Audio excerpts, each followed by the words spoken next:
আচ্ছা, যেই পূর্ণেন্দুবাবু আপনি লখনৌতে রয়েছেন, লখনৌ মানে যোগী আদিত্যনাথের, যোগী আদিত্যনাথের রাজ্য, সে রাজ্যে নাকি এই মুহূর্তে বাঙালিদেরকে সবাই খুব অসম্মান করছে, বাংলা বললে নাকি আপনাদেরকে বের করে দেওয়া হচ্ছে, বাংলা বললে নাকি ডিটেনশন ক্যাম্পে পাঠিয়ে দেওয়া হচ্ছে, বাস্তবটা কি? আমরা এখানে আমি তো এখানে 35 বছর আছি, তো আমরা এখানে সমস্ত রকম আমাদের বাঙালি কালচার, পুজো, খেলাধুলা সমস্ত ইভেন্টই করায়, কোনো অসুবিধে নেই।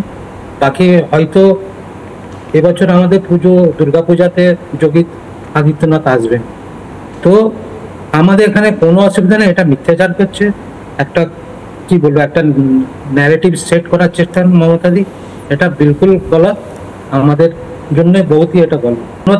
3 লাখ বাঙালি আছে, 3 লাখ, আর 3 লাখ বাঙালি কিছু তারা সার্ভিস করেন, বাকি আমাদের কাজের সাথে যুক্ত আছে, আরো অন্য কাজের সাথেও যুক্ত আছে, কিন্তু এখানে কোনো রকম কোনো অসুবিধা হচ্ছে না, আমরা বিলকুল ফার্স্ট ক্লাস আছি। প্রশাসন আমাদেরকে সব রকম সাহায্য করে, যখন যা দরকার পড়ে করে।